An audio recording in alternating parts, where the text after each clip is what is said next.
Tonight, on Be Something Wonderful, what to do when you feel lost in your manifesting. I am your host, Tom Karen, and this is the Be Something Wonderful studio of higher consciousness, where we help you level up and become the best version of yourself. Creators, welcome back. I got an email from a new subscriber today that said, Tom, I'm familiar with manifesting and attracting the things I want in my life, but right now I'm feeling lost. I was really good at it, but now I just can't seem to attract or manifest the things that I want. What's going on? Well, guys, we're going to unpack that and more tonight. So Neville talks about the parable of the prodigal son. It's also called the lost son, right? And I think we all know the story. A father had two sons, right? And the younger son approached the father and asked for his inheritance. And then the younger son went off to a far country. It said that he went to another country or a distant country. And then he blew his inheritance, right, on loose living, right? He went crazy, right? And then out of money, he got desperate and then had to rent himself out to a pig farm. And he was feeding pigs, and he realized that the pigs were eating better than him and that he wasn't getting fed. So he comes to his senses, or he comes back to himself and decides to go back to the father, right, to his father. And he goes back to his father, pleading forgiveness, and his father sees him, right, in the distance and runs to him and embraces him with compassion and love and brings him back and says, let's have a celebration, right? Bring out the fatted calf, right? And he gives him the robe, the ring, the sandals, right? Gives him more than he had before, right? And celebrates. And he said, my son was lost and now is found. My son was dead and now is alive again. And then the older brother, who's always stayed with his father, never left his father's side, gets angry and jealous and says, you know, I've always stayed with you, I've always been with you, yet my brother goes, he blows his inheritance, and then he comes back and you give him the calf, the robe, the ring, and a celebration. Why, Father? And what does Father say? That, son, you've always been with me, and what mine is always yours. So this is a big story, right? What is this story? The characters in this story, God, that unconditioned awareness, the two sons, a conditioned awareness, that's your story. That's you. So let's break it down. Let's unpack it a little bit more and see and get at this idea of feeling lost. So it starts out as, Father, give me the share of the estate that falls to me. Give me my inheritance. Give me my share. What is he doing? He's claiming what is his. Hear this. The son, the younger son, is claiming his good. He's using his, as Neville said, he's using his imagination to attract his desire or to attract his wish fulfilled, right? Where the older son, who's always with his father, never detached from that unconditioned consciousness, right? Never detached himself to and used his imagination to attract what he wants, right? Here's the first distinction we're going to make, right? This is Luke 15:12. So he asked the unconditioned awareness, right? That I am awareness, Father, give me my share that befalls me. Then he went on a journey it said, to a distant country. What's that distant country? That's the 3D world, right? That's the material consciousness, right? And then he squandered it on loose living, it said, right? He squandered it on things of the 3D world, right? He got lost in the conditioned consciousness.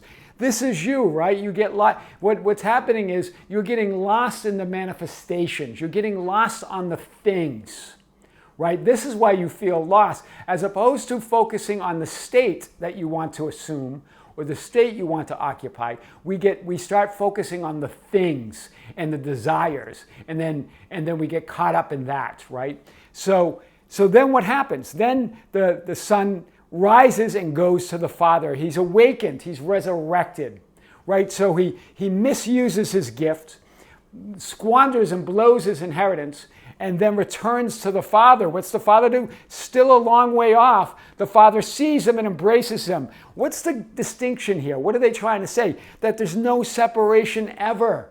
You're not separated from that I am awareness. That is always, you are one with that. That's what that's talking about. Not still a long way off, the Father sees him and embraces him. So another message here is, yes, it's of forgiveness, but it's bigger than that. It's that you are one with that I am awareness, that you never left.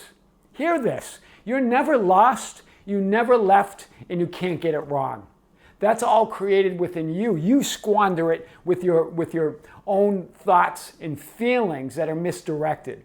Right? Because you're always one with the Father. And then, of course, the Father says, my son was dead and has come back to life again. This idea of resurrection, this idea of being born again. Born again into what? Into that Christ consciousness, into using your imagination, claiming what's yours, right? Appropriating what's yours, as Neville would say, right? And then the older son, of course, hears of this. Hears that the Father is celebrating that his younger son has returned, right? He was lost and now is found. Gives him the robe, the ring, the fatted celebrates with a fatted calf, right? Sandals on his feet. The younger son gets more than he even had, right? He appropriates even more by use of his imagination. Hear this, right? And then the older son's angry and jealous. So in this case, in this instance, what is the older son representing here? He's representing your poverty consciousness. When you feel that things are not going right, when you feel you're getting lost in your manifestations, you're not manifesting like you used to, or you can't manifest, or things are going wrong, or the 3D world is giving you evidence to the contrary, you're now getting lost in that poverty consciousness. Lack, doubt, fear, that's blocking the inheritance that's always been yours, right? The older son doesn't see it because he's angry and jealous and doesn't know how to appropriate it, right? And even if he knew before, he lost his way. Now he doesn't remember. Remember, these are all your states of consciousness, right? And then what does the Father say? Son, you have always been with me, and all that is mine is yours. It's always been there. Right? Neville says it's like having $1 billion in the bank, but if you don't know it, if you can't appropriate it, you will be in poverty, you will be poor. This is what to do when you feel lost in your manifesting, right? This is you. You are the I am awareness, right? You are part of that. You're also both sons that are different aspects of the conditioned consciousness. They're both conditioning consciousness. One's conditioned for the older son, it's from lack and poverty and fear and doubt. The younger son was appropriated what was his and then squandered it, but then rose again, was resurrected into that Christ awareness, right? That Christ in him, and is now has returned to the Father. So this prodigal son is deep, and it has a big message here that no matter where you are at, you can't get lost. You're always with that I am awareness. You're always part of it. So whatever the 3D world is showing you, you're always at that moment to embrace it, accept it, and then choose again. Embrace it and love it, and then claim what is yours again. This is big. That is what to do when you feel lost in your manifesting. I am your host, Tom Karen, and this is the Be Something Wonderful studio of Higher Consciousness, where we help you level up and become the best version of yourself. Guys, don't forget, subscribe to our channel, hit the notification button, like and share our videos. That's how we get our message out. Hit us up on Facebook at Be Something Wonderful, on Instagram and Twitter at Tom Karen. Visit our website at tomkaren.com or besomethingwonderful.com, or write me anytime at info@besomethingwonderful.com. I would love to hear from you. Until next time, with great love, this is Tom. See you soon.